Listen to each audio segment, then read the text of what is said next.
Hey guys, this review's more back with another quick review. This time on the Amazon Basics cast iron skillet. Really just Amazon Basics cast iron in general. But before we get into the review and unboxing itself, please hit the like button and subscribe to my channel if you find this video helpful after you finish watching it. So overall, Amazon Basics is kind of blowing up every week. They're adding new products, and I purchased this one because I love cooking with cast iron. I've gotten into it in the past year, and it's just a lot of fun. It's a lot more, I guess, old style cooking. You can cook a lot more. It's more versatile in a weird way, like compared to using Teflon. It's tougher, and it just cooks the food differently. And I can't explain it other than it just feels better cooking with it.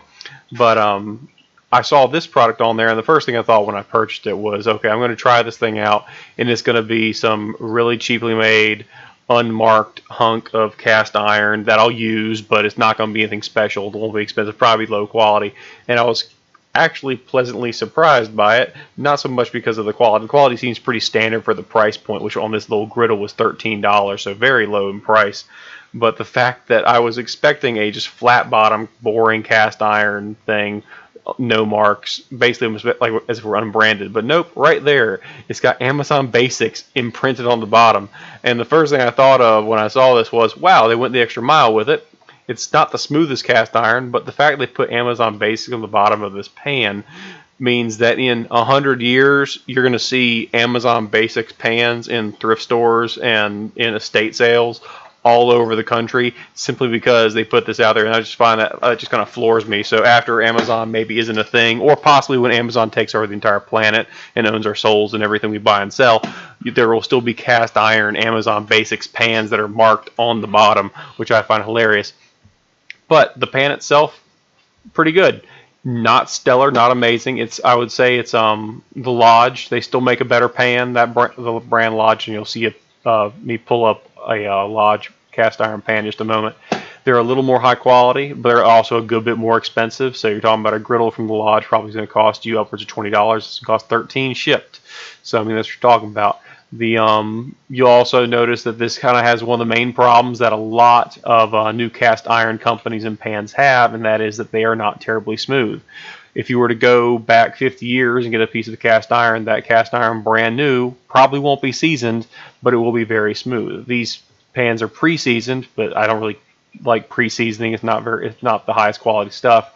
But and you should always re-season yourself. But they're typically not smooth. I tried to get the sound to work, but just wasn't very effective.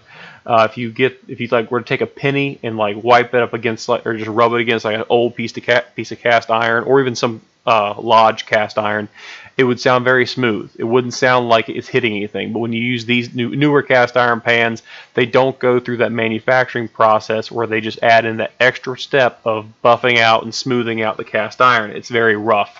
So if you were taking like a penny up against this cast iron, it would sound like grinding up against cast iron.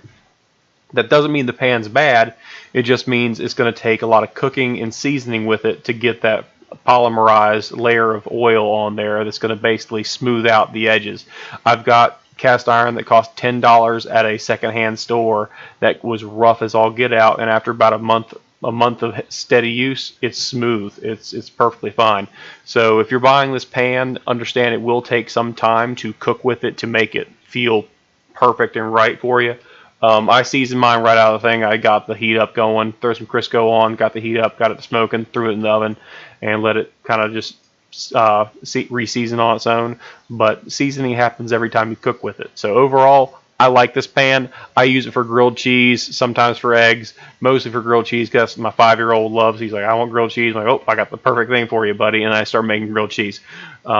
Biggest gripe I have with this pan is the handle. It is a traditional, typical cast iron handle, very, very short. The problem with that is that handle, and if you have big hands, I mean, the moment you touch that handle, unless you got protection on there, it's going to burn you because it gets hot fast. So that's my big complaint. A lot of my cast iron that I actually have longer handles, which is very convenient because cast iron transfers and holds heat for so long. So you will deal with that. So make sure you have either one of the little silicone gloves, silicone covers for it, or just make sure that you're ready to deal with it being hot. Have a rag, something ready to go. That's my only real gripe with this pan. Outside of that, the texture, the roughness, that's to be expected. But if I could have one thing, I'd want that handle to be just a little bit longer, just so it doesn't quite transfer the heat so fast and end up burning your hand. The rest of this video is just me cooking a grilled cheese sandwich for my 5-year-old. So if you really want to watch that, that's great. Give me a thumbs up. If you don't want to watch it, just exit out of the video. This is the end of the actual review. Thank you all so much for watching, and I hope this makes you want a grilled cheese. Have a great day.